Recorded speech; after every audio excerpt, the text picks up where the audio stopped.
สื่อหรือสาอยู่ในอาซีสาวลาวผูกพันไมตรีร่วมสามัคคีฮักหอโหมกันหากสาดหากประเทศเฮาหากเจ้าปกเกตเกษาโหมหักห่วมศาสนาแต่โบราณมาหักษาดินแดนบ่ให้สัตว์ใดมาล้วนหาวีรบกวนญาติแย่งสิ่งเอาไผคืนเขามาลุนวายสู่จนตัวตายตานทานศัตรูสวยเสดสู้เลือดเนื้อเสื้อเผาฟื้นฟูกูเอาบรรเทาทุกข์การ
สบายดีท่านผู้ชมรายการของเราอยู่ในขณะนี้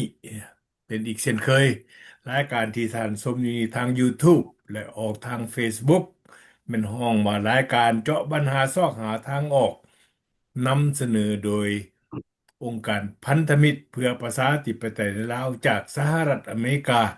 ก็เช่นเคยตามคำมั่นสัญญาที่พวกเขาได้ว่าไว้ว่าพวกเขาจะกลับขึ้นมาพบกับท่านอีก วันนี้ก็เส้นเคยกับเมนมี3 คนนำกันคณะจัดทำของเขาก่อนแต่ว่าก่อนจะเข้าในรายการลงไปหาข้อมูลต่างๆที่เขานำมาวันนี้ก็อยากให้คณะผู้จัดทำของพวกเขาของรายการของเขาทำสบายดีเคารพท่านผู้ที่ตามรายการของเขาทุกคนขอเชิญเด้อไมโก้กับท่านจันทร์สี่โอเคขอขอบใจ อ่าก็สบายดีทั้งทีมงานพวกเขาวันนี้ก็มี3 ท่านอ่าท่านวรังค์คำสุขประธานขององค์การ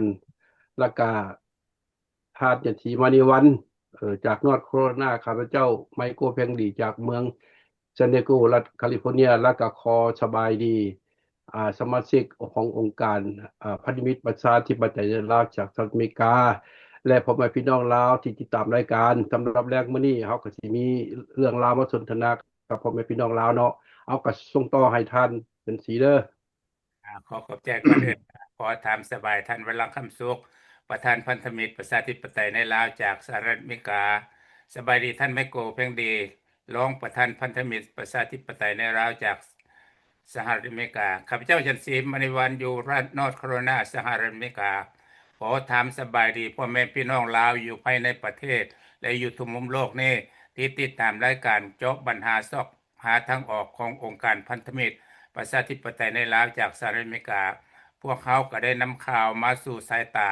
พ่อแม่พี่น้องที่อยู่ทางในและทางนอกทั่วมุมโลกนี่แหละเพราะว่าพวกเขาก็ย้อนว่าอยากให้ฮู้ให้เห็นนํกันหมดทุกผู้ทุกคนว่าบ้านเมืองเฮาเป็นแนวใดปัจจุบันนี้แล้วก็อยากให้มาเบิ่งนํกันว่าเป็นแนวใดก็ให้พิจารณาและส่งข้อความมาหาก็ได้เนาะเอาขอขอบใจท่านผู้ที่ตามรายการของพวกเขาอีกครั้งหนึ่งรายการของพวกเขาออกมาได้ปรากฏตัว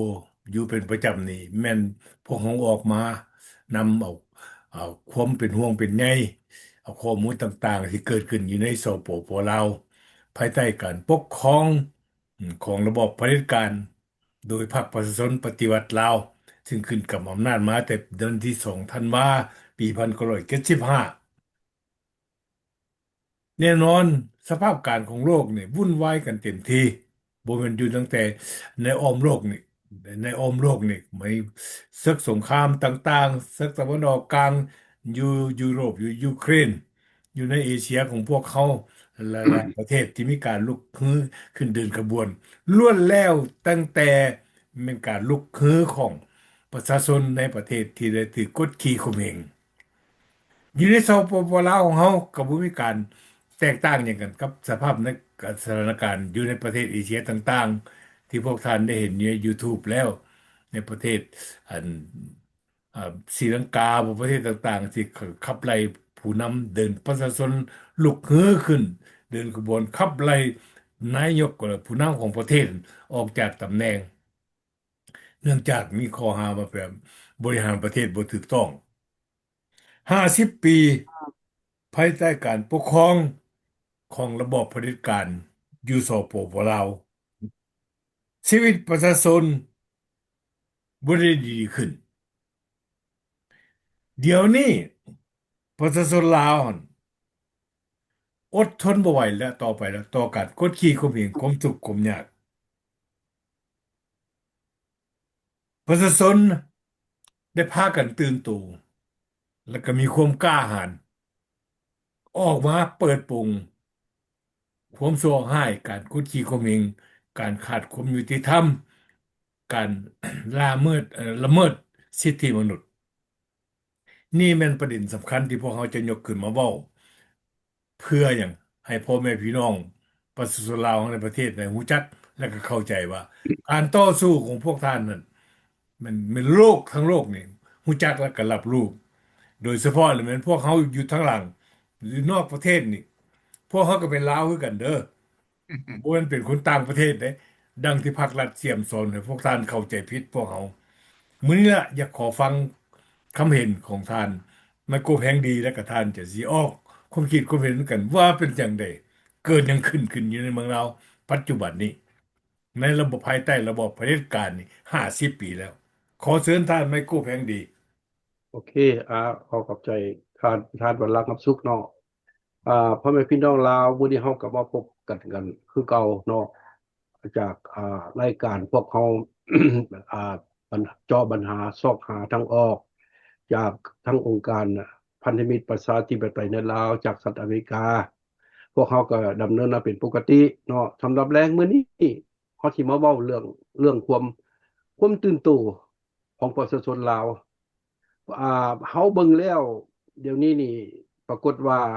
ประชาชนลาวตื่นตัวหลายตื่นตัวคนเดียวใดเขาเห็นประชาชนลาวนี่กล้าเว้ากล้าว่ากล้าติชมออกมาเว้ามาว่าได้อันนี้เป็นการดีเด้อพ่อแม่พี่น้องเป็นการดีเพราะว่าภาครัฐที่ให้ภาครัฐท่านเพิ่นนั่นคือเพิ่นบ่มีการแก้ไขบ่มีการค้นคว้าอีหยังเบิดพ่อแม่พี่น้องมีแต่ปัญหาเฮาฮู้แล้วว่าปัญหาของลาวคืออันใดประชาชนลาวก็เข้าใจเบิดทุกสิ่งทุกอย่างละเรื่องเศรษฐกิจชีวิตการเป็นอยู่การดำรงชีวิตค่าครองชีพก็แพงอันนี้เป็นเรื่องเศรษฐกิจแต่เรื่องปากท้องนี่เป็นว่าน่าเห็นใจประชาชนลาวแท้เขาเห็นแล้ว ว่ามันปัญหามันเป็นแบบนั้นบัดนี้เขาเบิ่งแล้วประชาชนลาวนี่มีความตื่นตัวและเขาเจ้าจุกกันกล่าวเว้ากล่าวว่าอยากเฮ็ดจังไดอยากให้ภาครัฐแก้ไขถ้าภาครัฐบ่แก้ไขมันก็จะเป็นแบบนี้ล่ะเดี๋ยวนี้เขาเบิ่งตัวอย่างคือสภาเป็นแล้วเขานับเปรียบเทียบในระยะตัวปีนี้แหละเขาเห็นว่าหลายสนี่ฮุกกล้าเว้ากล้าว่ากล้าออกคำเห็นกล้าตัวใดที่ว่าติบันบ่เดินบ่ไปบ่มีความยุติธรรมติชมได้ว่าได้อันนี้เขาเห็นความตื่นตัวของอันน่ะสได้อันนี้เป็นการดีเด้อแล้วเขาก็เห็นประชาชนลาวบ่ว่าน้อยว่าใหญ่เยาวชนผู้เฒ่าผู้แก่ต่างๆอยู่ใน Facebook กันผู้ใดก็เห็นเบิดข่าวอีหยังก็เจ้าก็ว่าเอาออกอยู่หั่นล่ะเขาก็ติดตามเขาก็เบิ่งคือกันอันนี้แหละความตื่นตัว ความตื่นตัวของประชาชนลาวอันอันนี้วันนี้เขามาเบิ่งว่าบางคนเห็นบอกว่าอัน อันทุว่าให้แต่พรรครัฐหลายอย่างนั้นจังซี่มันพรรครัฐนี่เป็นผู้บริหาร ผู้บริหารอันประเทศชาติคับควรเพิ่นก็ยังว่าได้พรรคนำพาบ่พรรคนำพาประชาชนเป็นเจ้าเอาพรรคนำพากับรัฐบาลได้นำพาจะนำพาบ่ได้มันมีปัญหาประชาชนเขาก็เว้าก็ว่าประชาชนเป็นเจ้าจี้เจ้าการเจ้าสังคมเจ้าเวียกเจ้างานเจ้าทางแล้วเจ้าสิทธิ์ต่างๆแหละประชาชนก็ต้องเว้าอยากว่าจังซั่นบ่แม่นสินาบคู่เอาการนาบคู่มันบ่มีการแก้ปัญหาเดี๋ยวนี้นี่ประชาชนลาวเข้าใจแล้วเบิดโลกเขาก็เฮ็ดเห็นบ่อันเฮาเห็นอันน่ะเฮาเห็นเบิดโลกเขาก็เฮ็ดมีการประท้วงก็อันนี้แหละอันเดียวกันบ่แม่นพี่น้องจุดประสงค์อันเดียวกันเนื่องว่ามันมีปัญหาเรื่องเศรษฐกิจค่าครองชีพมันบ่ไปแล้วทุกสิ่งทุกอย่างมันก็มีการประท้วงเดินขบวนเฮ็ดหยังเพื่อแก้ไขเปลี่ยนรัฐบาลใหม่แล้วเปลี่ยนเอาผู้นำใหม่แล้วผู้ใดสิมาบริหารบ้านเมืองเฮ็ดเดียวใดสิให้ประชาชนมีอนาคตที่ดีประชาชนลาวก็เข้าใจดีอันนี้แล้วผู้สนั่นนี่ทุกสิ่งทุกอย่างแม่นประชาชนเบิดพ่อแม่พี่ประชาชนต้องสนใจประชาชนต้องสนใจบ่แม่นที่ไปอันบางคนก็ว่าโอ้ยอันการเมืองลาวสังคมลาวนี่เพิ่นบ่ลำไรหยังเบิดปล่อยให้อันสังคมลาวนี่ม่วนซื่นกินเหล้าเมายาทุกสิ่งทุกอย่างเรื่องสังคมนี่เพิ่นบ่สนเพื่อบ่อยากให้คนมาวุ่นวายเพิ่นก็ว่าไปก็มีเฮาก็ฟังคือกันเห็นคือกันเดี๋ยวนี้ประชาชนลาวตื่นโตต้องมาหันหวนเบิ่งอนาคตประชาชนลาวสิไปแนวใดอยากให้ว่าอย่างซั่นล่ะเอายกตัวอย่างเอาเดือนแรกนี้วันที่28ผู้ใดก็ฮู้ออกข่าวว่าเขาสิมีการเดินขบวนเนี่ยกันจังซี่แต่เขาเจ้าก็เข้าใจแล้วว่าบ่มีการเดินขบวนแต่เขาเจ้าต้องเฮ็ดอันนี้ก็อยากให้นี้แหละความตื่นตัวของประชาชนอยากให้ภาครัฐดีแล้วคือกันที่ว่าประชาชนเขาเจ้าก็มีบ่มักแหละเรื่องกันบริหารบ้านเมืองไปแบบนี้คันบ่ว่ามันก็บ่มีการเปลี่ยนแปลงมันก็อยู่แบบเก่าพ่อแม่พี่น้องนี่แหละมันต้องต้องว่าอันนี้ถูกอันนี้ผิดเพราะพ่อแม่พี่น้องประชาชนก็ฮู้ส่วนหลายมันพรรครัฐเฮ็ดผู้เดียววันนี้เห็นว่าค่าใหม่ๆก็ออกมาเว้าอยู่เงิน 3,000 นั่นต่อเดือนก็ยังเว้ากันอยู่เด้อันเมียกระทรวงอันคมนาคมเพิ่นเก็บแต่ละคนนั่นเดือนนึง 3,000 กีบอันนี้ก็เรื่องก็เว้ากันเดี๋ยวนี้ก็จะเว้ากันอยู่ว่าเอาไปเฮ็ดหยังเขาเจ้าก็ถามคือกันอันนั้นละความตื่นตัวของเขาเจ้าตัวใดมันบ่ชัดแจ้งก็ต้องถามคือกันอยู่หั่นข่าวกำลังดังกันลุกอยู่หั่นแหละถูกต้องถามพ่อแม่พี่น้องประชาชนตัวใดมันบ่แกล้งข่าวแล้วก็เรื่องเรียกงานต่างๆคือกันน่ะรายรับรายจ่ายอันนี้แหละมันจึงมีการสอนราดก็ย้อนจังซี่ล่ะก็ย้อนประชาชนลาวเฮามื้นเสยบ่ว่าบ่ได้ต้องถามต้องจิ้มต้องจ่อเพื่ออยากให้มันแจ้งข่าวนำกันนี่แล้วอันพนักงานภาครัฐอันสอราดเงินหัวไหลเบิดแล้วมันก็บ่มีเงินอยู่ในคลังหลวงเห็นบ่นี่แหละปัญหาคันบ่มีเงินมีทางหลวงแล้วก็ซอกแหละซอกวิธีเก็บเห็นบ่ประชาชนเขาว่าถูกต้องเอาไปเอามาแล้วภาครัฐที่มาหารเก็บขูดทีดว่าง่ายๆซะภาษาลาวขูดทีดนั่นล่ะคืออันภาครัฐเฮ็ดหนี้แล้วมาเก็บขึ้นค่าน้ำประปาค่าไฟฟ้าสิขึ้นตลอดเห็นบ่ประชาชนลาวเขาก็เว้ามาเก็บอันภาครัฐอันสร้างหนี้แล้วสิมาให้เก็บนำประชาชนมันบ่ถูกต้องนี่เลยอันนี้ละเขาจะว่ามันถูกต้องได้หั่นน่ะเขาเห็นได้ว่าประชาชนลาวนี่เข้าใจปัญหาดีแล้วถ้าว่าท่านบริหารบ่ได้ท่านก็เซาไก่ผู้อื่นเฮ็ดถามเอาประชาชนลาวหั่นผู้ใดสิสามารถมีความสามารถเฮ็ดได้อยู่นำหั่นอีหยังก็อย่าเบิดการที่ว่าอำนาจเผด็จการนี่มันพอแล้วเขาบ่มักแล้วเบิดโลกนี่เขาก็บ่มักแล้วเจ้าเผด็จการจะอำนาจผู้เดียวมาเฮ็ดผู้เดียวมันต้องมีให้ประชาชนมีส่วนร่วมต้องฟังประชาชนเขาเว้าอีหยังต้องฟังเอามาพิจารณาค้นคว้าเบิ่งแหน่ว่ามันถูกต้องบ่อย่างว่าแนวนั้นเพราะฉะนั้นนี่อำนาจเผด็จการระบอบเผด็จการนี่มันถอยหลังแล้วพ่อแม่พี่น้องเดี๋ยวนี้มันเรื่องประชาธิปไตยเพิ่นก็ว่าลาวก็มีประชาธิปไตยประชาธิปไตยของประชาชนเพิ่นว่าอันนี้แล้วเขาเจ้าเว้าเขาเจ้าตื่นตัว ประชาชนตื่นตัวเขาเจ้าก็เว้าเห็นบ่มันอยู่หันอย่างนี้อยากฝากหาผู้นำมันแหละเอ่ออันนายกบ่หรือว่าประธานประเทศบ่ท้องรุ่นบ่แล้วก็นายกอันน่ะ สอนไซบ่อันนี้แรกก็คือกันเนี่ยพ่อแม่พี่น้องจากว่าจังซั่นพวกเขาเว้านี่เขาเว้าอย่างเพื่ออย่างอนาคตของพ่อแม่ประชาชนลาวบ่แม่นพี่น้องพวกเขาบ่ได้เอาอย่างดอกพวกเขาก็อยู่พี่ละที่ต่างประเทศก็อยู่ไปตามระบบพวกเขาก็สบายแล้วเขาเป็นห่วงเขาเห็นสภาพการต่างๆแล้วข่าวออกมานี่เขาเป็นห่วงที่สุดความทุกข์ยากลำบากคันว่ายามฝนคือเห็นนี่แหละคือเขาเว้าหวานมาก็น้ำท่วมคนเสียหายเบิดประชาชนเลยเสียหายผู้นำพารัฐบาลบ่แล้วบ่ได้เสียหายบ่ได้อีหยังแล้วบ่มีความบัดนั้นยุ่งยากจังแล้วผู้ที่ตายเป็นประชาชนชนบทล่ะพวกอยู่ตามมันน่ะใกล้แม่น้ำลำเซนน่ะมีปัญหาเบิดพ่อแม่พี่น้องคันยามแล้งก็คือกันยามแล้งก็ขาดก็เขินอันน่ะหนทางที่พุ่นในกุ้มเขาบ่เห็นดีจักอันนี่ล่ะ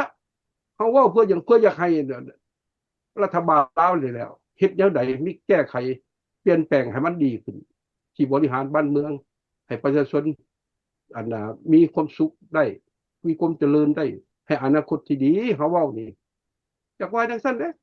เอามาขับฮอดนี่ข้าพเจ้าขอโจให้ผู้อื่นออกต่อขอขอบใจเด้อขอเชิญท่านยันสีซะ ขอบใจท่านแม่โกเว้ามาเรื่องกันประชาชนลาวตื่นโตหลายแล้วนี่มันก็ถูกต้องกันแล้ว เป็นอย่างมันค่อยตื่นโตประชาชนนั่นก็เห็นแล้วว่าทางพรรคทางวัดรัฐนั่นคูดฮีดเตือนคูดเนื้อเตือนหนังประชาชนนั่นมาเป็นเวลาโดนนานแล้ว เพราะว่าประชาชนนั่นปัจจุบันนี้เขาเจ้าก็อยู่บ่ได้แล้วก็ต้องเน้งต้องเตียงทุกวิธีทางที่จะเห็นได้อันนี้ขอย่องยอประชาชนก่อน แล้วก็มีจิตมีใจที่ว่าเฮ็ดแนวใดพวกท่านก็เฮ็ดได้ตัวอย่างเนาะ Facebook YouTube TikTok TikTok ห้องเนี่ยโหสกาเพราะว่าเขาสิเฮ็ดเดินขบวนก็แปลว่าประชาชนลาวบ่ทันพร้อมพวกเขาต้องเน้งติ่งก่อนเน้งติ่งแล้วเวลาใดพร้อมเพียงเฮียงหน้ากันแล้วลุกขึ้นตัวอย่างคือประเทศที่เขาเฮ็ดมาให้เห็นแล้วปัจจุบันนี้เพราะว่าปัจจุบันนี้ท้องล้นเพิ่นก็ออกมาประกาศให้ประชาชนและได้แนวใดบ่ดีของรัฐบาลน่ะประชาชนเฮ็ดได้พวกท่านก็ลองเบิ่งฟังเบิ่งว่า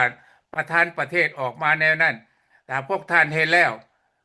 มันสิมีปัญหาหยังเกิดขึ้นให้พวกท่านพิจารณาเอาเองแต่ว่าสิเป็นตาเสือบ่ประธานประเทศเพิ่นเว้าออกมาแล้วสิไปทำลายประชาชนนั่นอันนี้กับพวกท่านก็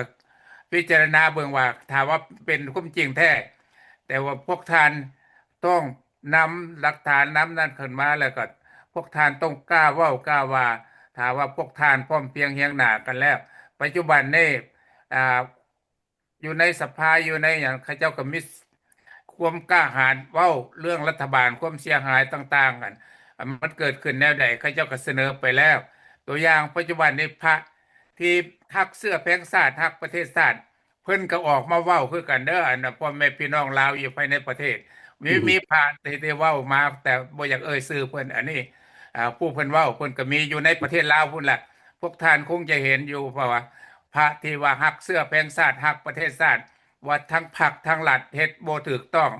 อันนี้ก็ต้องเปลี่ยนแปลงใหม่อยู่ในประเทศลาวก็ต้องเฮ็ดแบบประเทศลาวปกครองกันแบบประเทศลาวเพิ่นเว้าแนวนั้นครับเจ้าก็ติดตามเพิ่นอยู่แต่ว่าอันนี้ขอย่องยอสรรเสริญท่านอาจารย์นี่เพราะว่าเพิ่นเว้าถูกต้องครับเจ้าก็นำติดตามเพิ่นอยู่แต่พ่อแม่พี่น้องลาวที่ว่านั่นก็ลองติดตามเพิ่นเบิ่งว่าเป็นแนวใดอันนี้อยากให้ประชาชนลาวหั่นมีร่วมแรงร่วมจิตร่วมใจกันแม้นหยังก็ต้องช่วยเหลือซึ่งกันและกันบ่แม่นว่าสิให้ชาติอื่นมาช่วยเฮาหรือว่ามาทำเปลี่ยนแปลงการปกครองหรือว่าเฮ็ดแนวใดแนวหนึ่งช่วยพวกท่านนั่นมันอาจจะยากที่สุดที่จะเป็นไปได้อันนี้พวกท่านต้องร่วมร่วมแรงใจกันร่วมล้มสามัคคีกันให้เป็นน้ำหนึ่งใจเดียวกันบ่ว่าลาวในหรือลาวนอกให้ขอติดต่อพัวพันกันให้มีอันใดก็ช่วยเหลือซึ่งกันและกันและพวกลาวนอกนี่ถ้าว่าพวกลาวในหั่นต้องการอย่างพวกลาวนอกนี่ก็ยังเป็น เลือดเนื้อเสื้อไขของประเทศลาวอยู่บ่แม่นว่ามาเป็นชาติอื่นแล้วสิลืมเลือดเนื้อเสื้อไขตัวเองครับมันเป็นไปบ่ได้เด้อพ่อแม่พี่น้องลาวอยู่ต่างประเทศขอให้พวกท่านคิดคำนึงถึงคือกันว่าบ้านเกิดเมืองนอนของพวกท่านเนี่ยมันเป็นแนวใดปัจจุบันนี้พวกท่านต้องอ่าร่วมแรงร่วมจิตร่วมใจกันกับลาวนายพุ่นเพราะว่าลาวนายเขาจะมีอาการเคลื่อนแหนงติ่งแนวใดพวกท่านก็ต้องพร้อมเพรียงเฮียงหน้าช่วยเขาเจ้าอันนี้มันจึงจะบ้านเมืองบ้านเกิดเมืองนอนเขามันจึงจะเจริญรุ่งเรืองถ้าว่าประเทศใดประชาชนถูกต้องปรองดองกันประเทศนั้นก็เจริญแล้วกับผู้นำที่ดีประเทศก็เจริญผู้นำที่บ่ดีก็คือสปปลาวปัจจุบันนี้แล้ว50 ปีมาแล้วพวกพ่อแม่พี่น้องว่าแนวใดมันเป็นแนวใดประเทศชาติก็ล่มจมไปแล้วทรัพยากรของชาติก็สูญหายไปหมดแล้วมิแต่เป็นหนี้เป็นสินอันนี้พวกทานว่าดีบอกการปกครองของการนั้นลัทธิคอมมิวนิสต์ฝ่ายเดียวกันไม่ได้โกงแต่กินกันผู้ใดนั้นมีอำนาจมันก็รวยร่ำรวยประชาชนทุกข์ยากลงไปอันนี้ขอให้พ่อแม่พี่น้องลูกหลานเกิดใหม่ใหญ่ลุ้นให้พวกทานพุ่มรุมกันพากันเฮ็ดหยังได้ก็เฮ็ดTikTok YouTube นี่ก็คันเฮ็ดเด้งติ่มบ่ได้ก็เว้าไปตามนั่นแหละมันสิฮอดใส่กะยาหัวมันเอาแบบนั้นเอามีมือใดมือหนึ่งมันหาจะพร้อมกันเนาะเอาอันนี้ก็อยากขอฝากขอฟังลูกหลานผู้ใหญ่ไม่สูงอยู่ทางประเทศลาวพุ่นแหละลาวน้องนี่เอาใจซอยเด้อขอขอบใจ อืม ขอบใจน้ำท่านจุนซีและท่านแม่กู้แพงดี ท่านผู้ที่ตามรายการและชมรายการข่าวของเราในปัจจุบันนี้พวกเป็นรายการเจาะปัญหาซอกหาทางออกนำเสนอโดยองค์การพันธมิตรเพื่อประชาธิปไตยในลาวจากสหรัฐอเมริกาเป็นรายการปกติแล้วคันจะนำเสนอทุกๆอาทิตย์มีการสนับสนุนจากสมาชิกขององค์การพันธมิตรเพื่อประชาธิปไตยในลาวจากสหรัฐอเมริกาและจากทั่วโลกและก็พร้อมภาคบางภาคส่วน ออกจากประเทศลาวมีการติดต่อแลกเปลี่ยนข้อมูลกันอยู่เป็นประจำตรงนี้เป็นสิ่งที่สำคัญจากให้ทานว่ารู้จักว่าพวกเขาบ่เป็นสถานีหรือว่าเป็นกระแสเสียงที่ได้ซื้อจ้างหรือทำงานโดยได้ใช้รับค่าจ้างรางวัลจากผู้ใดผู้หนึ่งล้วนแล้วมันจะออกจากใจแต่พวกเขามีความหวังมีเจตนาอันสูงส่งต่อประเทศชาติบ้านเมือง เห็นความทุกข์ความยากของพ่อแม่พี่น้องประชาชนลาวอยู่ในปัจจุบันนี้ภายใต้การบริหารหรือการปกครองของพรรคประชาชนลาวได้50 ปีแล้วพรรคปฏิวัติประชาชนลาวขึ้นยึดอำนาจแล้วก็ปุ้นอำนาจสำเร็จในวันที่2 ธันวาคมปี1975อันนี้ตามเอ่อทางการคันสิเว้าแต่ว่าสงครามเมืองลาวอั่นสงครามกลางเมืองเกิดขึ้นมาอั่นแม่นพรรคประชาชนปฏิวัติลาวอั่นไปดึงเอาต่างด้าวอั่นเข้ามาวุ่นวายแล้วก็มาลบล้างเขาสิว่ามาปุ้นเอายึดอำนาจแต่งตั้งเขาเองขึ้นกับอำนาจนับตั้งแต่วันที่2 ธันวาคม 1975เป็นต้นมา การมาบริหารประเทศนั่นเขานำมาประกาศใช้อั่นการบริหารปกครองประเทศก็เป็นลัทธิมาร์กซิสเลนินิสสังคมนิยมอย่างเคร่งครัดเขาใช้เล่ห์กลขี่ตัวหลอกลวงเขาได้ทำการม้างทำลายระบบปกครองเสรีระบบเก่าระบบพระราชอาณาจักรลาวที่ลูกหลานบางคนคงจะรู้จักแล้วก็เข้าใจกันดี และก็มีคนยังเว้ากันอยู่ระบบพระราชอาณาจักรลาวอืม ทำลายสถาบันล้านสร้างหุมเขาสสถาบันสถาพระมหากษัตริย์ภายใต้ธรรมนูญนั่นให้ทำลายลงอันนี้เป็นเหตุการณ์ที่สำคัญที่สุดการบริหารประเทศของเขานับแต่นั้นมาเป็นแบบพรรคเดียวมันเข้ากลายมาจากกลไกของลัทธิคอมมิวนิสต์อันเดะพวกเขาหูจักทุกคนหูจักและเข้าใจนำกันแล้ว เขาเน้นหนักใส่ระบบสังคมนิยม เขาเคร่งครัด เขาปราบปรามพี่น้องประชาชนลาว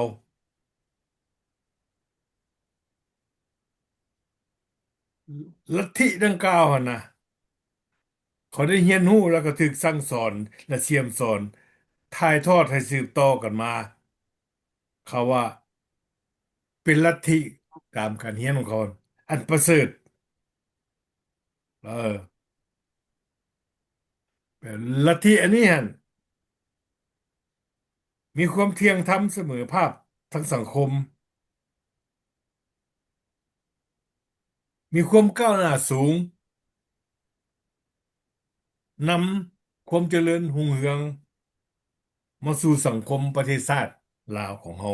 อันนี้มันคำเว้าของเขาเด้อันนี้เด้อ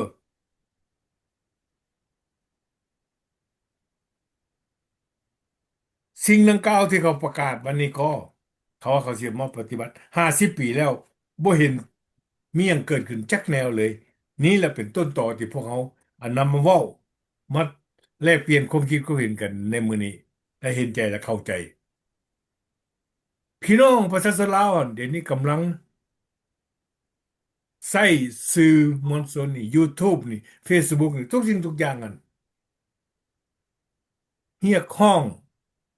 และก็ประท้วงก็ว่าได้แจ้งออกมายังโลกนี่ว่าอยู่ในลาวปัจจุบันนี้ รัฐบาลนั้นบ่เบิ่งบ่แยงประชาชนชีวิตการเป็นอยู่ของเขาเจ้าอั่นทุกข์ยากปากหมองหลายที่สุดอันนี้ก็เป็นความจริงแต่ละอาทิตย์แต่ละเดือนแต่ละปีโดยเฉพาะมันการห้องต่อว่านี่แม้แต่อยู่ในสภาของลาวหั่นนะโดยเฉพาะสภาสุดที่เก้าประชุมกันครั้งสุดท้ายครั้งที่เก้านี่มีท่านผู้แทนจากเกือบทุกๆแห่ง ได้ยกปัญหาขึ้นมาอภิปรายเสนอให้ทางรัฐบาลแก้ไขโดยเฉพาะมันทางด้านเศรษฐกิจเงินเฟ้อค่าครองชีพสูงค่าไฟฟ้าแพงค่าสาธารณสุขอันบ่มีเพียงพอทั่วถึงกันขาดบ้านยาปัวแปลงพร้อมกันนั้นเนี่ยก็ยังแง่ไปใส่ที่ว่ามีการคอร์รัปอยู่ในวงการของบริหารประเทศตั้งแต่ขั้นลุ่มถึงขั้นถึง อันนี้เป็นข่าวที่แบบประชาชนเว้าเนี่ยสำคัญที่สุดการคอร์รัปชันของระบอบเผด็จการตัวนี้นี่แม้ตั้งแต่ขั้นบ้านขั้นเมืองขั้นแขวงขั้นรัฐบาลขั้นประธานประเทศเป็นการแฟชั่นอันหนึงอีกอยู่ในสังคมทีนี้มีคณะมีเอเจนต์ว่าซั่นเขาเจ้าเว้าทานไม่ก็แบ่งดีตาจะสีเลาะน้ำตามพื้นที่แขวงต่างๆอยู่ในลาวหั่นซอกหาดิน อืมคันได้ดินแล้วแปลว่าเพิ่นอ้างว่าเพิ่นรู้จักผู้มีอำนาจขั้นถึงสิเอาไปสัมปทานบ่มีหยังก็แล้วแต่ผู้ที่เพิ่นติดต่อแม่นไผอืมบ่ถึงนี่มันขั้นประธานประเทศพู้นเด้แต่ว่าบ่แม่นตัวของประธานประเทศเองแม่นเมียของประธานประเทศอืมเมียของอืมนายกรัฐมนตรีเมียของรัฐมนตรี อยู่ในคณะรัฐบาลป่านนั้นพูดอันนี้เป็นความที่แบบมันข่าวที่ออกมาแจ้งมาให้พวกเขาทราบแล้วให้พวกเขาเว้าขึ้นอยู่ในเวทีตัวนี้นี่สำคัญที่สุด1975นะ5,991เขาขึ้นกับอำนาจ16 ปีแต่ไม่ทันเขาปกครองประเทศทันบ่มีธรรมนูญเขาใช้กฎปืนกฎเผด็จการแนวเดียวบ่มีธรรมนูญ จนกว่ามันเป็นเดือนสิงหาคมวันที่14ปี1991เขาจึงได้ประกาศใช้ธรรมนูญฉบับแรกภายใต้การปกครองของสปปลาวของพรรคประชาชนปฏิวัติลาวอันนี้นี่สำคัญที่สุดพวกเขาอะบ่อยากจะเว้าหลายคันเว้าหลายเพิ่นก็บอกว่าใช้ตีนไม้ มือเพิ่นน่ะออกมาด่ามาเว้าพวกเขาว่าพวกเขาบ่มีความหวังดีต่อประเทศชาติความหวังดีเฮาอยากเว้าคันมันมีความหวังดีพวกเขาก็บ่แม่นคนใจดำนะพวกเขาก็บ่แม่นคนที่ว่าอันข่มถึกกดขี่ข่มเหงถึกอันทรมานเด้บ่แม่นเด้พวกเขานี่เว้าในลักษณะที่ว่าพวกเขามีสิทธิเสรีภาพเว้าได้ปากได้แสดงได้ถึงสิทธิมนุษย์นะมันคนหนึ่งแต่พวกเขานี่เว้าเพื่อพี่น้องประชาชนลาวเฮาได้เท่านั้นบ่มีหยังพวกเขาเว้าแล้วพวกเขาก็บ่ได้เงินอย่างที่เก็บดังที่ข้าพเจ้าได้เว้าว่าพวกเขาบ่ได้ซื้อจ้างจอบจากไผแล้วนี่เป็นสิ่งที่สำคัญเด้อพี่น้องประชาชนลาวที่ติดตามรายการของพวกเขาการต่อสู้ของพวกท่านนั้นถูกต้องแล้วพวกท่านเว้าพวกท่านออกมาจาออกมาประท้วงซี่ให้โลกให้เห็นให้รู้จักแต่ว่ายังบ่ได้เพียงพอ ต่อว่าสิให้ระบอบอันนี้นี่นะมันเปลี่ยนตัวมันเองกัน50 ปีแล้วคำมันเปลี่ยนแล้วข้าพเจ้าเว้าเด้ออันนี้เป็นความคิดเห็นส่วนตัวของข้าพเจ้าถ้ามันเปลี่ยนแล้วมันจะบ่เปลี่ยนเด็ดขาดเดี๋ยวนี้นี่มันติดอำนาจพญาติอำนาจพรรคเดียวของมันน่ะอืมถ้ามันมีการเปลี่ยนแปลงหมายความว่ามันคิดว่าอำนาจของมันจะลดน้อยถอยลงสุดท้ายมากับเขาตกอำนาจไปเองมันย่านตัวนั้นตัวเดียว พอเดี๋ยวนี้นี่การกินการซอราดบางหลวงนี่ท้องนี่มันกินเต็มปากเต็มทุงแล้วเหลือปากเหลือทุแล้วปากมีก่อท้องห้าท้องลากปากซีกแล้วเพิ่นว่าออกก่อนมันจะบ่ยอมเปลี่ยนเด็ดขาดนอกจากพ่อแม่พี่น้องประชาชนเราจะเว้าหลายขึ้นทำหลายขึ้นโลกเข้าใจและฮู้จักจะได้เข้าจะได้ซอยทานพวกท่านได้ถ้าพวกท่านบ่ปากบ่เว้ามันจะกดขี่ข่มเหงแนวนี้น่ะอยู่ต่อไป ขอขอบใจฮะไมโก้เพ่งดีมีอย่างเนาะที่เพิ่มเติมโอเคอยากเพิ่มเลยหนึงเนาะอ่าอยากเพิ่มหนึงอ่า อยากว่าจังซี่ทุกทิ้งทุกอย่างมันอยู่ในอำนาจประชาชนนั่นว่าง่ายๆซะข่าวว่าพวกเขาบ่มีการเด้งติ่งบ่เว้าบ่ว่านี่มันก็อยู่แบบนี้พ่อแม่พี่น้องเอออัน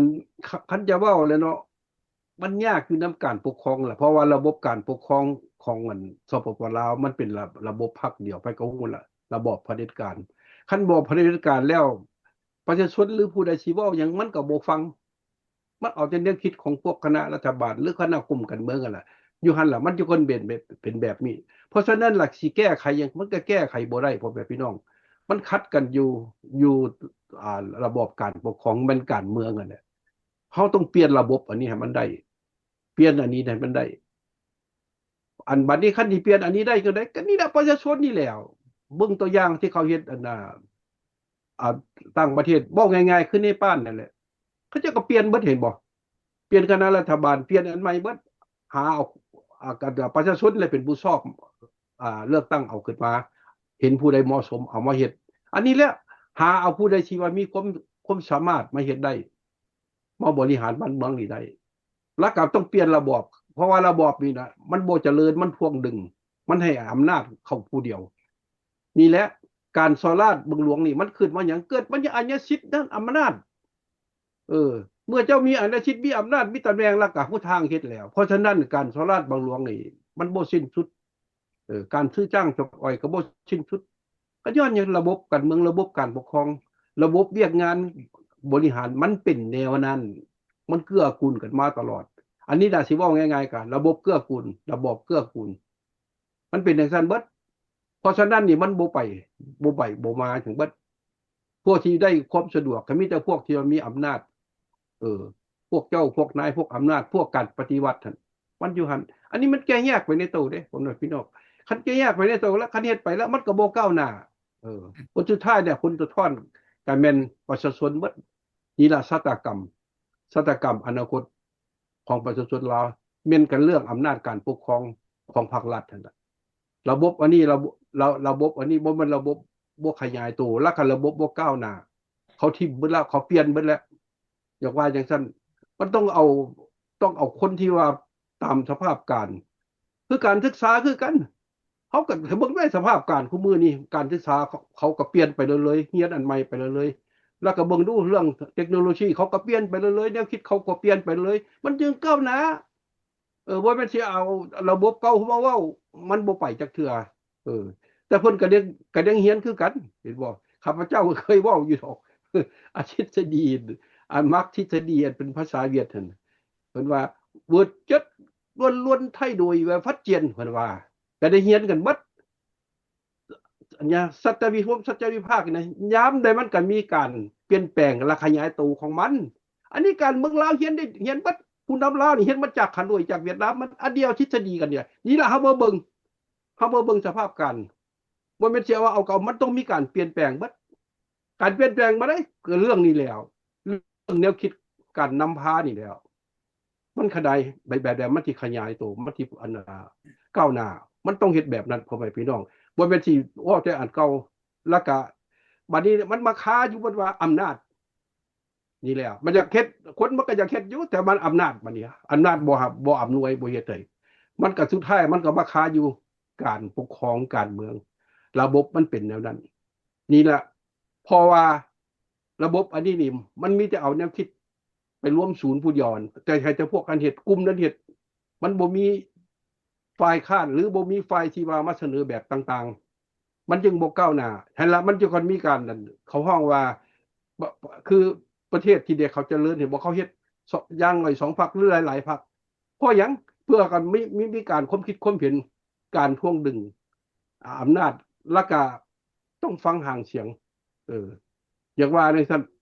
นี่ล่ะตัวบัดนี้เฮามาเว้าอันนี้อันตัวอย่างซะข้าพเจ้าสิยกตัวอย่างให้เบิ่งซะค่าตัวอย่างอันนี้ใหม่นี่เบิ่งโดนัลด์ทรัมป์หั่นเห็นบ่ใหม่ๆไผกับไผก็สั่งเราจังซี่เว้าไปเบิ่งเดี๋ยวก็ติบเราเบิดเราเปลี่ยนเลยเห็นบ่พลิกไว้เกมเล่นของเราอันนี้มันจะกระทันสภาพการของโลกอยู่หั่นต้องพลิกเกมเลยเปลี่ยนเฮ็ดได้มันสิไปมันสิก้าวหน้าเอาตัวก้าวหน้าแล้วตัวมันดีแล้วมันเป็นจังซั่นผมว่าพี่น้องเราบริหารบ้านเมืองเด้อันนี้แหละเขาจะฮ้องว่าวิทยาศาสตร์บ่แม่นแบบใหญ่วิทยาศาสตร์มันมีการเปลี่ยนแปลงมันพลิกไปพลิกมาเฮ็ดแนวใดมันสิไปจังว่าจังซั่นเด้เอาข้าพเจ้าก็ขอมีเท่านั้นท่านบัลลังก์ส่งต่อให้อาจารย์ทีมีหยังเพิ่มบ่ จังซี่ ครับก็อยากเพิ่มเนาะอันเรื่องกันประชาชนที่ว่ามีความกล้าความหาญที่ว่าออกมาเว้ามาว่าเรื่องบ้านเกิดเมืองนอนตัวเองนี่ว่าผู้นำเป็นแนวใดแล้วก็รัฐบาลเฮ็ดแนวใดต่อประชาชนเนี่ยแปลว่าเขาเจ้าก็มีจิตมีใจแท้จริงเพราะว่าปัจจุบันนี้ลาวบ่แม่นคนขี้โง่ขี้จ้าเพราะว่าลาวก็มีสมองปัญญาพวกลูกหลานเกิดใหม่ใหญ่รุ่นเขาเจ้าก็เรียนรู้เรียนหยังมาแล้วก็อันนี้มันก็เป็นการดีเฉพาะลาวของเฮาพวกเฮาบ่เน่งตีจีปาให้แต่พรรคแต่รัฐคุ้มครองพวกเฮาอยู่หั่นเพราะว่าเฮาบ่เฮ็ดหยังจักเทื่อแปลว่าเฮาก็สิเป็นขี้ขามาไส้ของพรรคของรัฐอยู่หั่นแหละแต่ว่าพวกพรรครัฐเฮ็ดบ่ถูกบ่ต้องเฮาก็ต้องมีเสียงมีปากมีเว้าตัวอย่างเนาะคณะการสอนราชบางหลวงต่างๆยังมาหั่นแปลว่าเขาเจ้าลัทธินี่เขาเจ้าเรียนมาจากเวียดนามจากโซเวียตจากเจ็กเขาใส่แล้วผู้ใดที่ส่อราชบังหลวงส่อโกงประเทศชาติเนี่ยเขาจับไปฆ่าทิ่มมันประเทศลาวหันมีจักคนบ่มีจักอ่านบ่เหตุผลการนั้นลักลักเล็กขโมยน้อยนะแต่ลักหน่อไม้ยิงสัตว์ป่าอย่างเช่นจับได้ถ้าผู้ฆ่าอย่าปินบ่หรือโกงเงินเป็นหลายๆพันล้านก็เฮ็ดหยังกันบ่ได้อันนี้ก็ตาพวกพ่อแม่พี่น้องก็สิได้ยินติว่าอยู่ในสภาตอนนึงหั่นแปลว่าพวกที่ส่อราชบังหลวงหั่นก็มีสื่อมีหยังมาหมดแล้วแต่บ่ออกสื่อให้ประชาชนได้ฮู้ว่าผู้ส่อโกงแผนกนั้นแผนกนี้อธิบดีนั่นส่อโกงแนวนั้นแนวนี้แต่ว่าหลายสื่อหลายหยังหั่นบ่ให้ประชาชนรับรู้พวกทานพอใจแล้วบ่ลูกๆหลานๆที่ว่าได้ยินเสียงมันมาแล้วพวกทานปุ้มลุมกันแปลว่าทุกสิ่งทุกอย่างต้องเฮ็ดให้มันเฮ็ดอันใดได้ก็พวกท่านเฮ็ดโลดอันกันเรื่องYouTube Facebook นั่นน่ะอันนี้แปลว่าทั้งโลกเขาปัจจุบันนี้เขาก็เปลี่ยนแปลงไปหมดส่วนแล้วถ้าว่าเขาเว้าบ่ได้นะออกปากเสียงบ่ได้โดยโกงเขาก็ออกนำใน YouTube นำFacebook นำนั้นไปให้มันฮู้ว่าถึงภาครัฐนั่นให้เขาฮู้ว่าประชาชนนั่นบ่มักบ่อันนั้นการปกครองของเขาเจ้ามาหั่น ให้พวกทานพร้อมเพรียงเฮียงหน้ากันเฮ็ดอันใดได้ก็เฮ็ดไปเฮ็ดมันอันใดมันสิดีสิงามต่อประเทศชาตินั่นแปลว่าประชาชนนั่นเมื่อทุกผู้ทุกคนต้องมีจิตมีใจร่วมแรงร่วมจิตร่วมใจกันบ่แม่นสิแต่ว่าให้แต่พรรคแต่รัฐนำพาอยู่หั่นแปลว่านำพามา50ปีแล้วมันได้หยังได้เว้าแล้วก็อยากเว้าอีกนอกมันเพราะว่าประเทศชาติมันล่มมันจมไปหมดแล้ว เป็นหนี้เป็นสินไปเจ๊กเท่าใดปัจจุบันนี้เจ๊กอยู่ในประเทศลาวหันหลายปานใดพ่อแม่พี่น้องมันข้าพเจ้าคิดว่ามีหมู่พวกหรือว่า Facebook ออกมาหั่นบนใดก็มีแต่เจ๊กแต่แก้วไปยึดของเอาหมดนะที่ดินบ่ได้จบได้งามหรือว่าเป็นบ่อแฮบ่อธาตุต่างๆหั่นแปลว่านายทุนต่างชาติมาเอาหมดแล้ว แต่ว่าทั้งภาคทั้งรัฐเพิ่นก็ยังว่าอัน ตัวอย่างเนาะสร้างเครื่องน้ำเงิมเป็นแบตเตอรี่ของเอเชียกันแปลว่าของลาวคันของลาวแล้วก็ประชาชนได้ใช้ไฟแพงแล้วก็เป็นหนี้ประเทศไทยเอาไฟฟ้าตัวเองไปเป็นหนี้ไทยหั่นมันหมายความว่าแนวใดให้พี่น้องลาวหั่นคิดเบิ่งเอาเองว่ารัฐบาลเฮ็ดนำพวกทานเนี่ยมันถูกต้องระบ่อ่าคันว่าประเทศไทยน่ะข่าวใครจะมาพ้นทุกข์ยากนี่ใช้ไฟหั่น มีหมดตุบอนแต่บ่ได้เสียเงินได้พวกมีรายได้หน่อยรายได้ตามพวกทุกอย่างเขาเจ้าก็ไปติดตั้งให้แล้วก็บ่มีการเสียหยังถ้าเจ้าใช้ไฟเกินนั่นเจ้าต้องเสียอันนี้มันเขาเฮ็ดนั่นแหละมันถูกต้องแล้วให้พวกทานเบิ่งว่าประเทศบ้านใกล้เคียงกันรัฐบาลเขาเจ้าเฮ็ดแนวใดพวกทานก็คงจะเห็นว่าพวกทานก็เลี้ยวตาไปมันก็เห็นแล้วจากเมืองลาวมาหาเมืองไทยบ่ต้องข้ามมาหาเขาเจ้า ก็ได้หรอกความมุ่งเฮืองศิวิไลของเขาเจ้ามันเป็นแนวใดลาวมันเป็นแนวใดแต่สมัย75กับปัจจุบันนี่แตกต่างกันหลายครับเจ้าเบิ่งแล้วไปครับเจ้าไปเบิ่งหลายเทื่อแล้วแต่ว่ามันบ่คือความว่าที่เพิ่นจะมาสร้างบ้านแปลงเมืองให้เจริญรุ่งเรืองกันความเว้าความว่าเพิ่นตอนสิเข้ามายึดอำนาจก็เว้าให้ประชาชนอยากให้ยกสูงประชาชนให้อยู่ดีกินดีอันนี้มันดีแล้วบ่ ให้พ่อแม่พี่น้องลาวหั่นเบิ่งว่าพวกพรรคพวกรัฐพวกนั้นเขาจะเว้านำพ่อแม่พี่น้องประชาชนเป็นได้ตัวอย่างเนาะจากคันผู้แทนบ่หรือว่าคันรัฐมนตรีใดๆต่างๆหั่นออกไปเขตใดเขตใดเก็บเงินนำประชาชนเนี่ยกินเลี้ยงกันเพราะว่าผู้นำเพิ่นออกมาอ่าเยี่ยมยามต้องอ่า เสียเงินเสียคำพูดเท่านั้นเท่านี้เก็บเงินเกิดได้ฉันตั้งแต่เขาเข้ามาพุ่นเป็นแนวแนวครับเจ้าก็ได้ยินอยู่ อันนี้ไอ้พ่อแม่ลูกหลานเกิดลูกหลานเกิดใหม่ใหญ่ล้วนเนี่ยถามผู้ใหญ่เพิ่นเบิ่งว่ามันแม่นความจริงบ่อันนี้ครับเจ้าเว้ามานี่ครับเจ้าก็ได้เคยได้ยินมาหลายแล้วแต่ละบ้านละบ้านมันเป็นแนวนั้นเอามีตอนแรกขอฝากความฟังอันลูกหลานภายในประเทศชาติพุ่นเนาะเอาขอบใจท่านเวลา เดี๋ยวขอบใจน้ำตาลจุดสี่ข้าพเจ้าจะขอเพิ่มเติมจังซี่อีกเรื่องการเปลี่ยนแปลงอยู่ในสปปลาวเนี่ยข้าพเจ้าคิดว่าในส่วนตัวแล้วมันจะเกิดขึ้นบ่ได้เด็ดขาดที่จะว่าให้พรรคและรัฐเขาเปลี่ยนตัวของเขาเองนอกจากพ่อแม่พี่น้องประชาชนลาวซึ่งส่วนใหญ่ที่อยู่ในประเทศภายใต้การกดขี่ข่มเหงหรือเอารัดเอาเปรียบในปัจจุบันนี้ให้พวกท่านนั้นสามัคคีกันร่วมใจกันเสริมกำลังเป็นก้อนเดียวกันผลักดันให้พวกนี้ให้เขาเปลี่ยนแปลงเรื่องการว่าสอราชบังหลวงที่ทานนโกและก็ทานจันทร์ศรีเว้ามานี่มันเป็นปัญหาที่เกิดขึ้นมาอยู่ในระบบการบริหารของประเทศหันอยู่แล้วตัวอย่างข้าพเจ้าจะบอกว่าประวัติศาสตร์ขึ้นให้ฟังหน่อยหนึ่งเดือนธันวาปีอ่าวันที่26เดือนธันวาปี1991หัวโประบอบสังคมนิยมมาร์กซิสต์เลนินิสต์อดีตสหภาพโซเวียตหรือว่ารัสเซียปัจจุบันนี้ได้เพพังลงอย่างบ่เป็นระเบียบแตกเพพังก็ย้อนระบอบสังคมนิยมอันที่เพิ่นเอามาเป่าประกาศให้พ่อแม่พี่น้องประชาชนลาวในประเทศให้มีความเชื่อมั่นและก็นับถือและบูชาคือปัจจุบันนี้ล่ะพ่อแม่พี่น้องประชาชนลาวเอ้ย คณะสปปลาวนำของสปปลาวนี่เขาเชื่อมั่นแบบตายตัวต่อระบอบสังคมนิยมในเมื่อเขาขึ้นกับอำนาจแล้วปรากฏว่าประเทศชาติบนอื่นก้าวหน้าไปทางใดติดขี้ตุ่มติดลมบ่ไปทางใดทุกลงทุกมือถอยหลังลงทุกมือจำเป็นเด้อืมเขาเลยกลายเอาระเบียบแบบแผนของเวียดนามกับของจีนหันเอาระบบเปิดตลาดนายทุนเข้าไปใส่หน่อยหนึ่งก่อนตะบิดได้ตะบิดเด้อเพิ่นฮ้องว่าจินตนาการใหม่หั่นนะจื้อได้บ่ไม่ไผจื้อได้บ่นั่นล่ะต่อมาว่าการเชื่อระบบสังคมที่นิยมเพิ่นนี่แม่นเพิ่นบอกเลยทั่วทั้งทั้งทั่วชีวิตของเพิ่นน่ะนะเออเพิ่นที่เขาเพิ่นได้เรียนมาเพิ่นประกาศว่าระบอบนายทุนเนี่ยระบอบตลาดเนี่ยเปิดตลาดนี่นะเป็นระบบศัตรูกับระบบสังคมนิยมเพิ่นไหน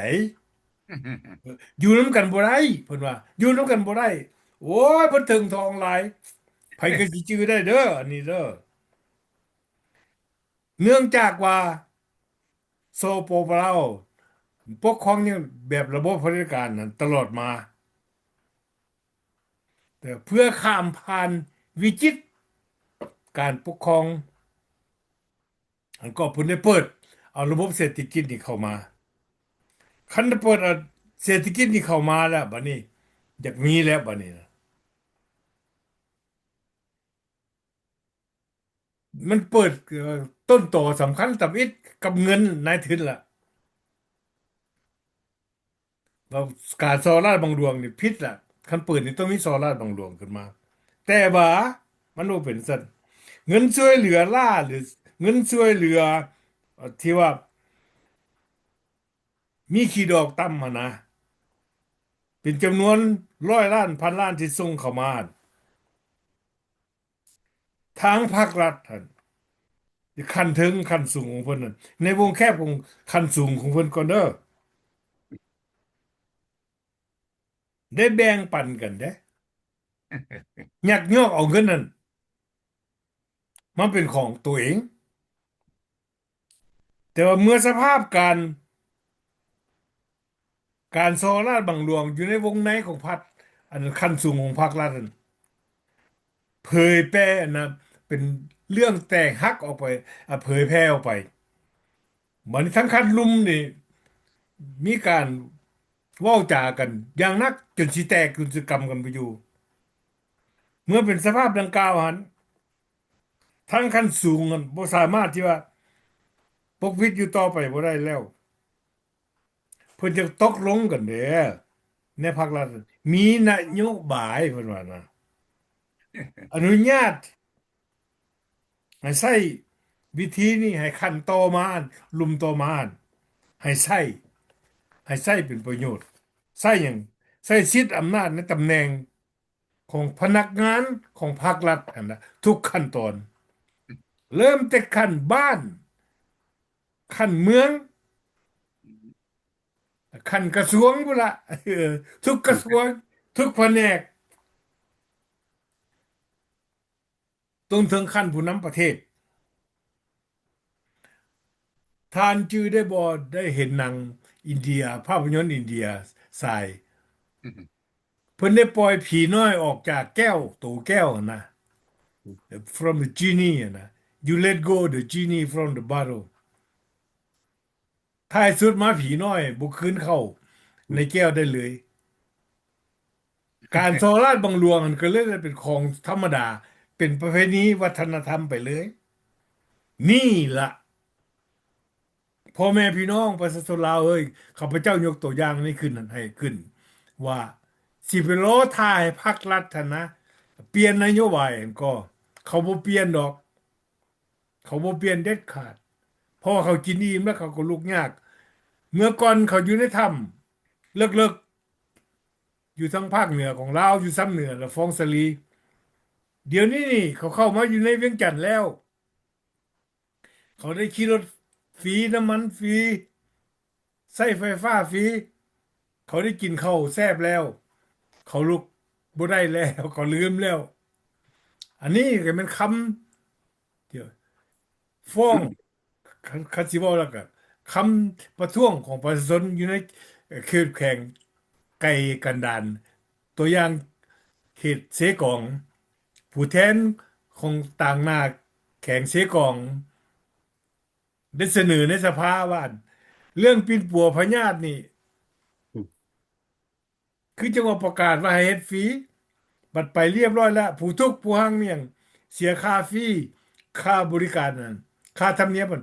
400,000กีบประชาชนบ่มีเงินจะกีบสิเอาเงินใส่มาจ่ายอันนี้นี่ก็เป็นเรื่องหนึงอีกเนาะขอบใจผู้แทนที่มีความกล้าหาญนำเอาความจริงออกมาเว้าเปิดโปง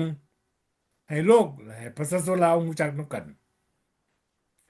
ทางออกแก้ไขข้าพเจ้าขอย้ำอีกก็มีตั้งแต่พี่น้องประชาชนลาวเจ้าของประเทศอยู่ในประเทศนั่นแหละจะต้องได้สามัคคีเพิ่มเติมกันขึ้นอีก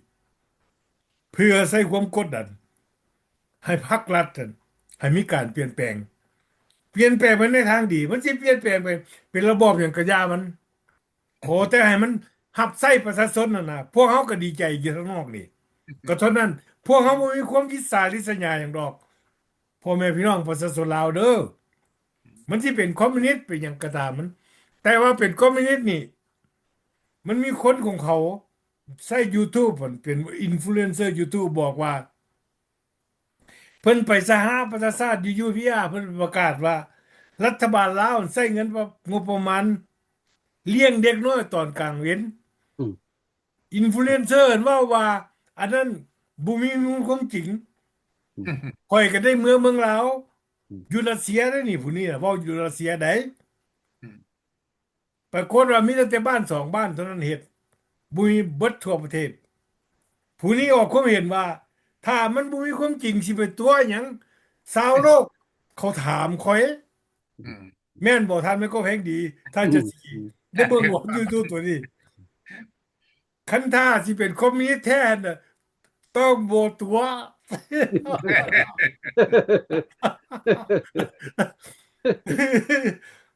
ก็แสดงว่าเพิ่นตัวมันตั้งแต่มือเพิ่นกำอำนาจเพิ่นสิบ้างว่าเป็นคอมมิวนิสต์นั่นยังบ่มีเกียรติเป็นคอมมิวนิสต์นะคอมมิวนิสต์เขายังบ่ให้เกียรติเป็นสมาชิกห้องบ่เป็นคอมมิวนิสต์นะเบิ่งเอาเองล่ะความต่ำต้อยและความโง่เง่าของการนำของลาวปัจจุบันนี้ทางซั้นล่ะข้าพเจ้าอยากเว้ามื้อนี้เว้าเต็มใจเลยมื้อนี้ อืมท่านก็แพงดีมีหยังเพิ่มเติมบ่ อยากเพิ่มมาหนึง เดี๋ยวนี้ปรากฏว่าเขาเห็นเนาะเขาเจ้าเอาคำประไสคำเว้าคำว่าของสุพรรณวงศ์น่ะหรือว่าเจ้าสายแดงเนี่ยเอาเอามาเว้าให้ฟังคืนก่อนแล้ววันนี้ตามคำเว้าของสุพรรณวงศ์หรือว่าเจ้าสายแดงนั่นน่ะเดี๋ยวนี้เพิ่นก็เสียชีวิตไปแล้ว แล้วมันถูกบ่กับการบริหารบ้านเมืองของสปปลาวเฮ็ดมานี่50 ปีจากว่าจังซั่นล่ะจากถามผมว่าพี่น้องลาวมันไปคนละแบบ เออ มันไปคนละแบบยังได้ก็ยาแต่เพิ่นก็อ่าสูญเสียนั่นไปแล้วก็ยังดวงวิญญาณของเพิ่นนั่นแหละคือดวงวิญญาณเพิ่นก็สิ สิหาผู้ก็สิเบิ่งอยู่ที่ว่าสปปลาวบริหารบ้านเมืองไปแนวใดเนาะอยากคว่าจังซั่นล่ะเอาก็สิมีเท่านั้นท่านนั่นบัดลังก์ ท่านจะสิเด้ เอาก็สิหมดเวลาแล้วที่บอกผม อีกได้อยู่5นาทีได้อยู่อืม เอาก็อยากขอเพิ่มเนาะเรื่องระบอบคอมมิวนิสต์ที่ว่ามาตั้งอยู่เมืองลาวนี่อ่าอันที่เว้ากับดร.คำเปยเพิ่นก็เว้าแล้วเด้ระบอบคอมมิวนิสต์ที่มาอยู่ประเทศลาวนี่มันก็ต้องเป็นคอมมิวนิสต์ประเทศลาวบ่แม่นสิเอาคอมมิวนิสต์ทางอื่นมาแต่ว่าระบอบคอมมิวนิสต์แท้หั่นแปลว่าเขาเจ้าก็เบิ่งประชาชนแท้จริงได้อันนี้คอมมิวนิสต์อันนี้แปลว่าคอมมิวนิสต์ฉอโกงประเทศชาติขายแผ่นดินขายประชาชนลาวมันอันนี้มันจึงจะถูกต้องประชาชนลาวกันบ่มีบนอยู่บนเสาแล้วปัจจุบันนี้แปลว่าบ้านเมืองเฮาก็ สิเป็นทะเลเหมือนแล้วเพิ่นเฮ็ดเขื่อนเฮ็ดเขื่อนไฟฟ้าอุดบ่อแห่แย่บ่เงินบ่คำมันแปลว่าทรัพยากรเหมือนแล้วแปลว่าคอมมิวนิสต์กินบ้านกินเมืองอันนี้บ่แม่นว่าคอมมิวนิสต์ที่ว่ามาสร้างสาพัฒนาประเทศชาติบ้านเมืองให้ประชาชนได้อยู่ดีกินดี อันนี้ก็มันจะเป็นแนวนั้นเพราะว่าระบบคอมมิวนิสต์นี่พวกพ่อแม่พี่น้องลาวพวกทานเป็นประชาชนลาวเป็นเจ้าของประเทศคันพวกทานเฮ็ดได้ก็ไล่หัวคอมมิวนิสต์นี่ออกไปพวกทานจะเปลี่ยนระบบปกครองหยังก็ให้พวกทานจัดการเองแล้วก็ตัวใดมันประเทศชาติสิดีประชาชนพอจิตพอใจอยู่ระบอบใดก็พากันอยู่ระบอบนั้นแต่ปกครองให้มันมีกฎระเบียบกฎหมายขี้ลักก็มันเป็นขี้ลักแล้วผู้บริจาคเงินคำไปมันก็ให้มันเป็นเงินเป็นคำเป็นนั้นเอามาใช้เป็นประโยชน์ อันนี้พวกทานเฮ็ดได้กับพวกเขากับขอย่องเยาสรรเสริญขอให้มีจิตมีใจร่วมไม่ร่วมมือกันสมานสามัคคีกันให้มันถือรวมหมดทั้งชาติลาวเขาล่ะบ่ให้มันถูกต้องปรองดองกัน เพราะว่าพวกทานจะเปลี่ยนแปลงได้ พวกทานต้องร่วมโฮมกันแล้วกันนั่นบ่มีพลังอันใดจะใหญ่กว่าพลังประชาชนของประเทศใดประเทศหนึ่งประเทศใดก็ประชาชนบ่ถูกต้องปรองดองกัน มันเฮ็ดหยังมันก็เป็นกันยากถ้าว่าพวกทานพร้อมเพรียงเฮียงหน้ากันแล้ว อยากเปลี่ยนแปลงเป็นระบบใดมันก็ได้ครับอย่าคิดว่ามันต้องเป็นแนวนั้น อันนี้ถ้าว่าพร้อมเพรียงเฮียงหน้ากันเด้อคันถ้าบ่พร้อมเพรียงเฮียงหน้ากันก็ไปกับมันก็แตกไปคนละฝ่ายก็เป็นคือปัจจุบันนี่แหละเอาอยากขอฝากขอฟังเท่านั้นแหละขอบใจ เจ้าไมโครได้มีหยังเพิ่มเติมอีกบ่อ่าคุณจะลาพอจากไปบ่มีหยังละเบิดเท่านั้นน่ะสำหรับแรงมื้อนี้อืมโอเคท่านผู้ชมที่เคารพพ่อแม่พี่น้องลาวของพวกเขาที่กำลังฟังและก็ชมรายการของพวกเขานี้อยู่ ถึงเวลาแล้วระบอบของปกครองเยสปปลาวปัจจุบันนี้ ถึงเวลาแล้วก็หมดเวลาที่จะบริหารประเทศอยู่ต่อไปแล้วทุกสิ่งทุกอย่างการเปลี่ยนแปลงมันจะต้องขึ้นอยู่กับประชาชนลาวในประเทศ พวกเขาอยู่ทางนอกประเทศเป็นคนลาวเสื้อสายลาวเดินออกนอกประเทศพร้อมด้วยมนุษย์ทั้งหลายอยู่ในโลกนี้ที่ฮักหอมสันติภาพฮักความสงบนี้ขอเป็นกำลังใจยืนอยู่เบื้องหลังพวกท่านเพื่ออย่างเพื่อปลดแอกความทุกข์ยากปากหมองความบุญมนุษยธรรมนี่นะความขาดกำเกินทางสังคมความสั่วหายอยู่ในนำมาสู่ประเทศในผืนแผ่นดินลาวปัจจุบันนี้จากพรรคประชาชนปฏิวัติลาวนี่นะให้หมดเสียงไปซะตามที่ข้าพเจ้าพวกเขาได้เว้ากันนี่ว่าเป็นคอมมิวนิสต์นั่นแต่คอมมิวนิสต์ท่านนะเขายังบ่ยอมรับรู้ว่าระบอบอยู่ในลาวมันเป็นคอมมิวนิสต์นะเขาบ่รับรู้นะจักสิซัวให้ซ้ำใด พ่อแม่พี่น้องประชาชนลาวเอ้ยอันนั้นล่ะฐานะของการนำอยู่ในลาวพวกผู้นำลาวขอเว้าจึงแจ้งให้ผู้เจ้าเข้าใจเวลารายการของพวกเขาในมื้อนี้ได้หมดลงแล้วขอให้ทุกท่านจงพบกับความสุขความเจริญโอเคโอกาสหน้าโชค พดี บกันใหม่ราตรีสสบายวัสดิ์พดีบกันใหม่บายบาย good night